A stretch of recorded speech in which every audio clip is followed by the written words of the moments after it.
Olá, pessoal, sejam bem-vindos a mais uma aula de ensino religioso. Espero que vocês estejam bem, estejam em paz. Vamos para o nosso conteúdo de hoje, né? O conteúdo de hoje refere-se aí sobre uma reflexão muito importante. É algo que está sempre presente no nosso cotidiano, mas que, de certa forma, às vezes, sempre acaba passando despercebido. E é justamente através desse conteúdo que a gente vai entender um pouco qual a visão tanto da morte como a vida a partir dos princípios religiosos. Então, diante disso, esse é o nosso conteúdo da aula de hoje, tá? Vida e morte a partir dos princípios das religiões. O que é que isso significa dizer? Como as diversas religiões entendem e representam a vida e a morte.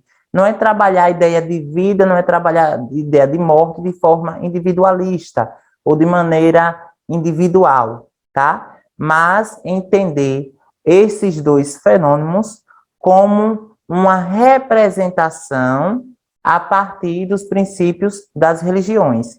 Então, a gente vai entender o que a religião cristã tem a dizer sobre o fenômeno da morte. O que é morte? O que é vida? É o que a religião judaica tem a dizer sobre o que é vida e o que é morte. E a partir daí a gente perceber, né, essas duas interpretações sobre esses dois fenômenos, né, que é a única certeza que a gente tem enquanto ser humano, que é a vida e a morte, que faz parte do processo de evolução e, ao mesmo tempo, o processo de existência do ser humano, ok? Então, esse é o nosso conteúdo, a vida e a morte, a partir dos princípios das religiões. O que é que as religiões têm a dizer sobre esses dois aspectos tão importantes que pertencem ao cotidiano do ser humano, tá? Para quem não me conhece, prazer, sou o professor Marcos Paixão, professor aqui das videoaulas de ensino religioso, mas também de sociedade e cultura. Porém, contudo, essa videoaula aqui de hoje refere-se à disciplina de ensino religioso, tá? Aqui abaixo segue o meu e-mail para que vocês possam estar enviando, tirando algum tipo de dúvida a respeito desse conteúdo, de como funcionam as videoaulas, enfim, ok? Então, vamos lá para as questões aqui, que é bem interessante vocês prestarem atenção, ok? Sobretudo nos que tange os combinados. Então, o primeiro combinado é a realização da atividade. Eu tenho certeza que vocês já são craque nesse sentido. Realização da atividade. Faça a atividade, tudo bonitinho. Em seguida, tire foto e envie para o seu professor ou a sua professora de ensino religioso. O primeiro combinado. No ato da atividade, você poderá estar utilizando tanto essa videoaula, como também a própria apostila que o seu professor ou a sua professora já está disponibilizando, como também a própria escola onde você estuda. Então, esse basicamente é o nosso combinado, beleza? A realização da atividade que faz parte aí como uma forma de avaliação e, de fato, que a gente consegue, a partir das atividades, identificar se você está conseguindo compreender o conteúdo que está sendo aplicado aqui nas videoaulas e que você consiga assimilar o máximo possível de informações e aplicar essas informações, esse conhecimento no seu próprio dia a dia, tá? Então, vamos lá. A primeira imagem aqui que eu trago é referente à morte, ao surgimento da morte. E vocês já se perguntaram quando a morte surgiu, pessoal? Qual é a ideia de morte que nós temos hoje? Quais são as suas principais características? Como ela se manifesta? Eu tenho certeza que quando se fala a palavra morte, automaticamente já vem em nossa mente diversas questões negativas.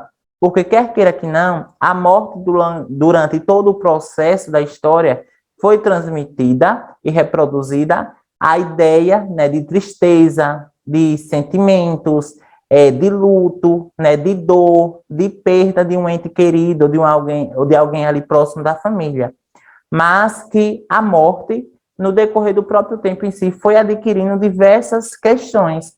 E essas questões, elas fazem parte do nosso cotidiano hoje. Então, você vai perceber aqui que a morte lá na antiguidade existia, claro, né, isso é fato, como existe também nos dias atuais, porém, a morte, ela era representada, era, de certa forma, vivenciada de uma outra maneira, mas que, de acordo com a evolução e o desenvolvimento da sociedade, a morte foi ganhando novos elementos, novas características, e hoje ela faz parte do nosso cotidiano justamente com essa nova roupagem, tá? Então, lá na antiguidade, a gente vai trabalhar aqui, por exemplo, a morte no período da antiguidade. Então, vamos lá. Nascimento da morte enquanto definição. Então, lá na antiguidade, não nos dias atuais, mas lá na antiguidade, a concepção grega da vida após a morte e as cerimônias associadas ao enterro já estavam bem estabelecidas no século VI antes de Cristo. Então, significa dizer que lá na antiguidade, especificamente entre os povos gregos, já existia a definição de morte. A morte por si só, esse evento já existe desde quando o homem surgiu em si. Porém, a sua definição, ela só passa ali a ter suas primeiras aparições na concepção grega, que vai entender que a primeira definição que existia vida após a morte. Então, qual é a primeira ideia que fala sobre morte aqui? Que a definição de morte, ela surgiu através da seguinte ponto, que existia vida após morte. Essa aí é o que estava pregado na cultura e automaticamente entre os povos gregos no século VI a.C. Hoje a gente vai perceber que existem algumas religiões que acreditam, né, tem a crença de que existe vida após a morte, ou seja, quando o corpo físico do homem, né, do ser humano, morre aqui em terra, aquele corpo, ele vai para um outro estado, ou seja, um outro estado espiritual, para um outro mundo, para um outro território, e a partir dali vai ter uma nova vida, tá? Então, aí é a crença de algumas religiões referente à morte, ok? Então, o nascimento da morte enquanto definição, a primeira ideia que quando se fala de morte lá na antiguidade, era que existia a vida após a morte. Isso aí foi um pensamento que prevaleceu lá no século VI a.C., especificamente na Grécia, tá bom? Então, nas fontes literárias, por que fontes literárias? Porque as fontes literárias é uma fonte de pesquisa, ou seja, por meio das fontes literárias, a gente consegue extrair diversas informações sobre o próprio passado em si. Então, de acordo com as diversas fontes literárias produzidas lá na antiguidade e que suas informações prevalecem até os dias atuais, os gregos acreditavam que no momento da morte, a psique, ou o espírito dos mortos, deixava o corpo como um pequeno fôlego ou sopro de vento. Vocês conseguem perceber que não é necessariamente a morte em si, mas como ocorre o processo do morrer, né? Quais são as primeiras características ali de uma pessoa que está morrendo, como ocorrem as práticas fúnebres, o sepultamento, enfim. Então, lá, os gregos acreditavam que o espírito dos mortos, né, deixava o corpo como um pequeno fôlego, ou senão um sopro do vento. Então, se a pessoa estivesse morrendo, do nada seria o último fôlego, né, o último suspiro. E a partir dali, o último suspiro era definido como a ideia de morte, tá? Então, o falecido era tão preparado para o enterro de acordo com os rituais consagrados pelo tempo. Fontes literárias antigas enfatizam a necessidade de um enterro apropriado e referem-se à omissão de ritos funerários como insulto à dignidade humana. O que é que isso quer dizer? Significa o seguinte, pessoal, que após a morte, o corpo do indivíduo, da pessoa, passava por um processo de preparação automaticamente para o enterro. E esse processo de preparação era um processo sagrado, uma prática comum ao tempo. Sendo que, a partir do momento que o corpo não passasse por esse processo, né, de preparação, se por acaso o corpo não passasse por esse processo de preparação sagrado, significava que o corpo daquele indivíduo foi, de certo modo, insultado dignamente. Ou seja, significa que o corpo daquele indivíduo, que por mais já está morto, mas que sofreu algum tipo ali de interferência ou de insulto ao seu caráter. Então, uma das principais características do período da antiguidade, de acordo com as fontes literárias, era justamente essa. O ser humano morria, né, e passava ali pelo processo de preparação do corpo. Esse processo de preparação era uma ideia sagrada que pertencia à cultura deles, e a partir do momento que esse corpo não passasse por esse processo de preparação, era entendido ali como um insulto à própria, toda a história que aquele ser humano teve na Terra. Ok, pessoal? Então, aqui são algumas definições da morte lá na antiguidade. Então, o ritual sagrado, vou deixar aqui, por exemplo, um ritual sagrado presente lá na antiguidade referente à morte e ao morrer. Depois de ser levado e ungido com óleo, o corpo era vestido e colocado em uma cama alta dentro da casa. Durante a proetes, parentes e amigos vinham lamentar e prestar seus respeitos, ou seja, sua solidariedade. A gente consegue perceber que aqui já começa a ter uma característica com os dias atuais. Porém, é o seguinte, após a morte, né, ou seja, daquele indivíduo, o corpo era levado para ser ungido com o óleo bento, ou seja, com o óleo ali abençoado.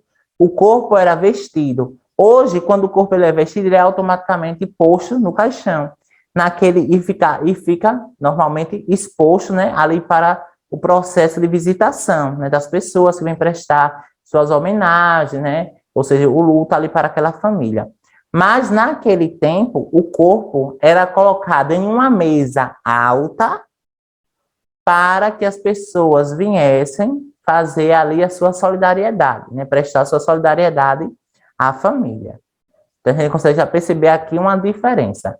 A lamentação dos mortos é retratada na arte grega, pelo menos desde o período geométrico, quando os vasos eram decorados com cenas que retratavam os mortos cercados por enlutados. Naquele tempo, não usava necessariamente caixões. No período da antiguidade, sobretudo ali na Grécia antiga, não se utilizavam caixões em si. Na verdade, eram vasos de argila mostrando um funeral. Então, aqui a gente consegue perceber um vaso de argila do período geométrico com a cena principal mostrando um funeral. Aqui, pessoal, aqui seria basicamente o que hoje a gente entende como um caixão. Mas só que aqui é um vaso funeral. Então, vejam só, quantos metros tinha esse vaso?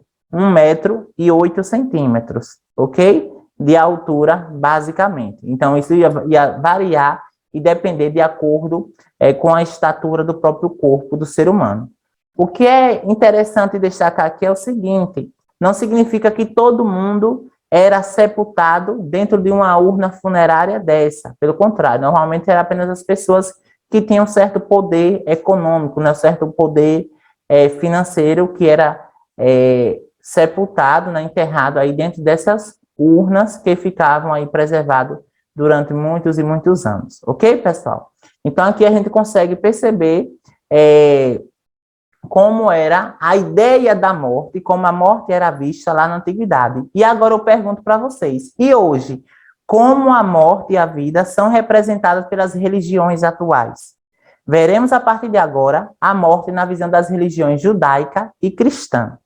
Entende? Então, nesse primeiro momento eu mostrei o surgimento da ideia de definição de morte lá no período da antiguidade, especificamente na Grécia, né, entre ali os povos gregos, que passou por um processo de mudança, de modificação, e agora eu vou mostrar para vocês, aqui, né, deixar claro, de como a morte e de como a vida ela é representada dentro dos princípios judaicos e dentro do princípio cristão. O que é que o cristianismo tem a dizer sobre a morte?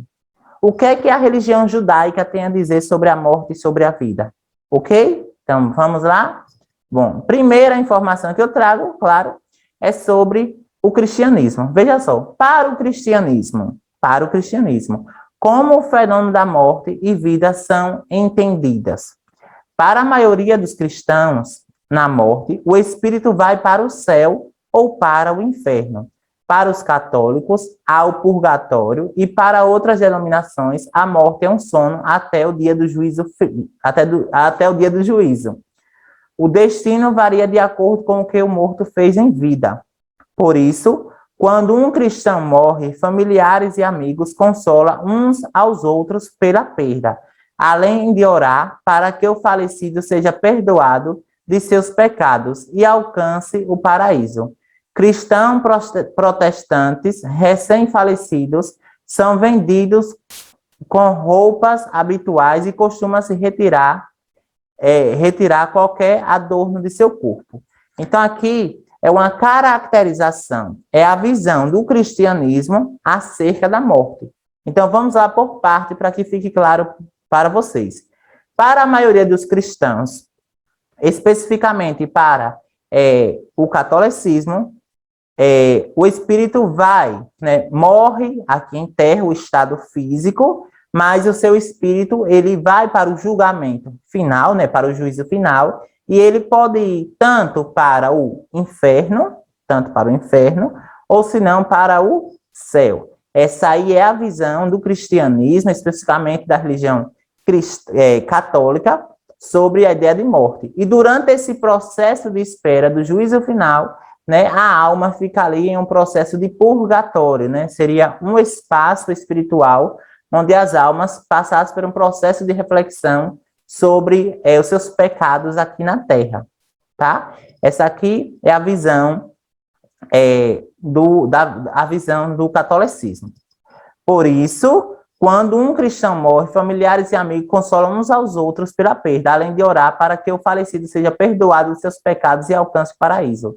Já alguns cristãos protestantes, da religião protestante, ou seja, veem a questão da morte, assim, que no ato que essas pessoas vão ser sepultadas, essas pessoas são sepultadas e elas não podem ser sepultadas com nenhum tipo de objeto ou de adorno pessoal, ou seja, de objetos, assim, de roupas não, se fala vestimentas, enfim.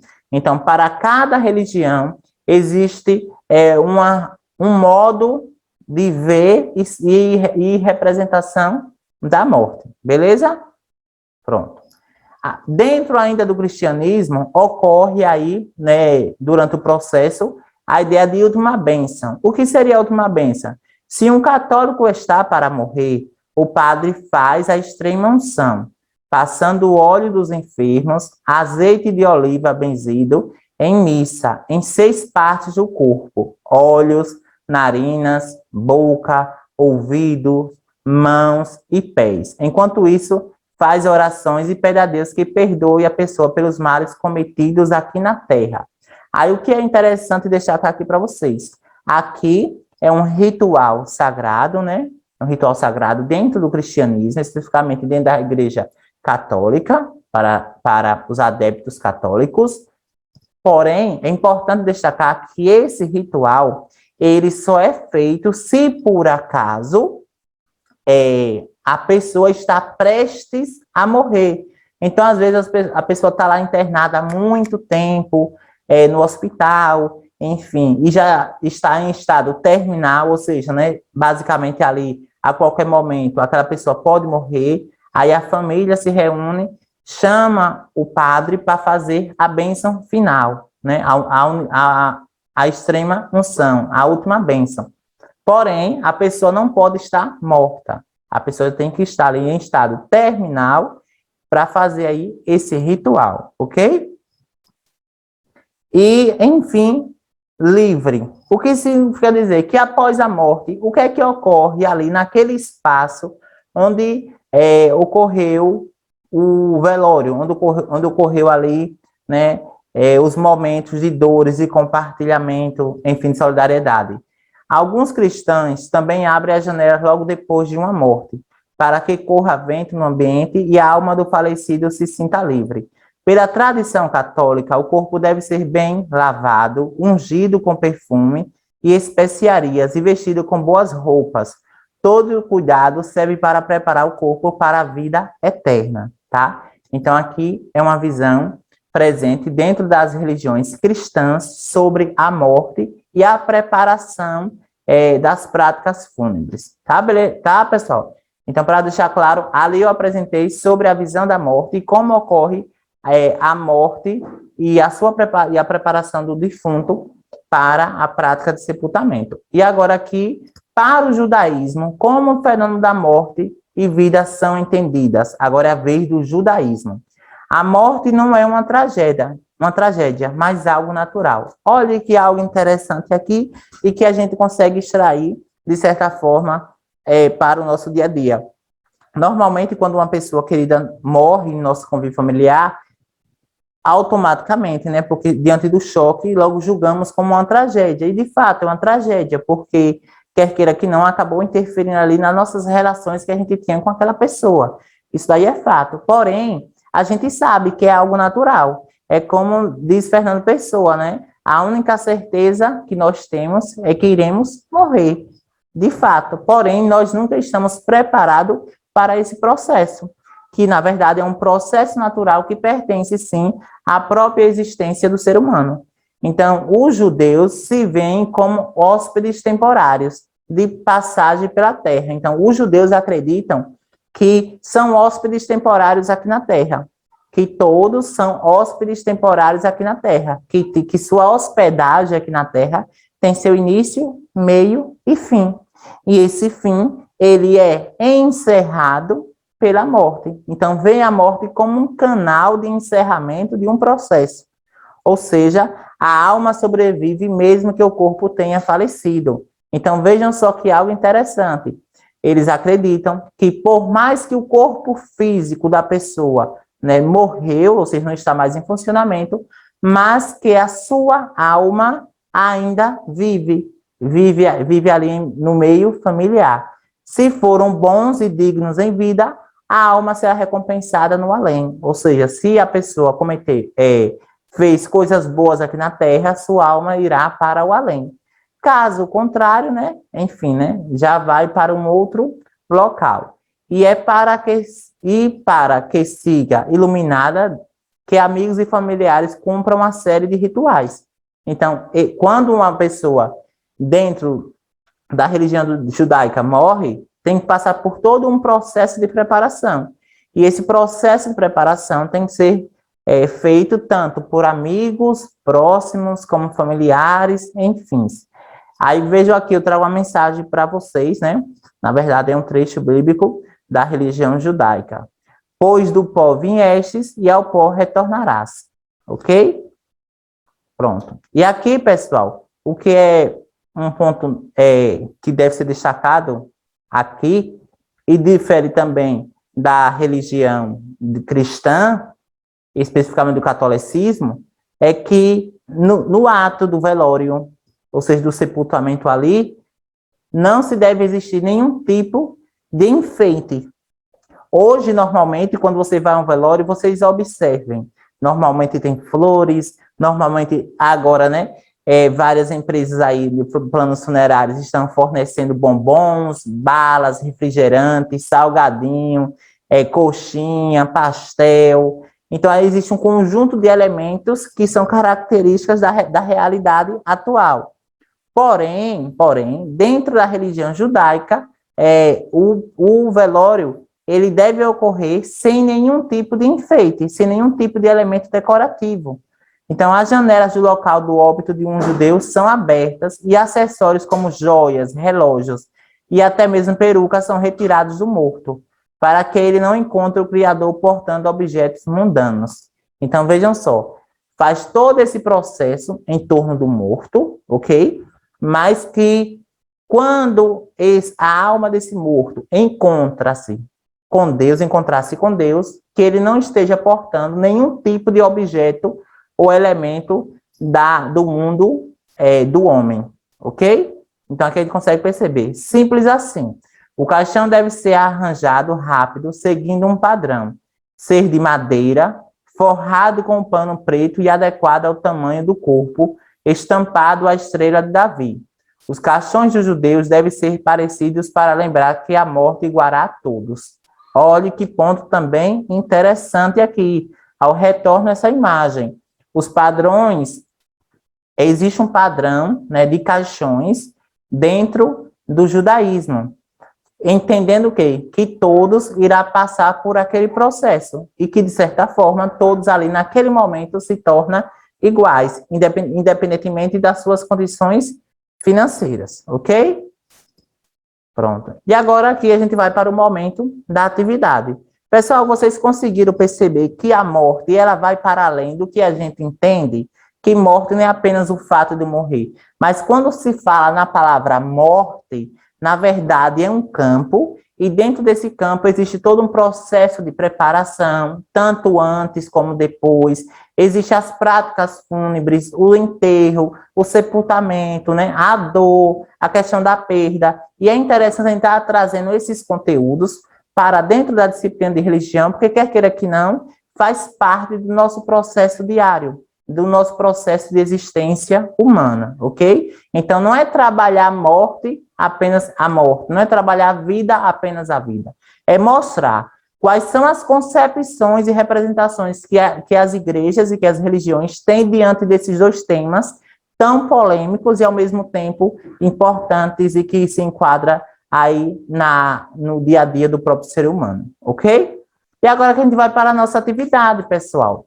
De acordo com a sua leitura do texto acima, ou seja, de acordo com a sua leitura, de acordo com o seu entendimento sobre essa videoaula, ok? De acordo com o seu entendimento sobre essa videoaula, responda as questões abaixo. Sobre o seu entendimento, defina a ideia de morte e vida. Qual a visão da religião do judaísmo sobre a morte e vida? Como funciona o cortejo fúnebre? Qual a visão da religião cristã sobre a morte e vida? Como ocorre a bênção final? E o que ela representa? Tá, pessoal? Essa aqui é a nossa atividade, que vocês consigam fazer. Caso vocês tenham algum tipo de dúvida, entre em contato com seu professor de religião, com sua professora de religião, que ele estará dando todo o suporte necessário. E também pode estar mandando mensagem para mim lá para o meu e-mail, beleza? E eu encerro a aula de hoje com a seguinte mensagem: que não se tenha pressa, mas que não se perca tempo. Do mais, é sempre um prazer enorme estar aqui com vocês, compartilhando um pouquinho do meu conhecimento, e que eu aguardo vocês na próxima aula, e não esqueçam de fazer atividade, viu? Valeu, pessoal!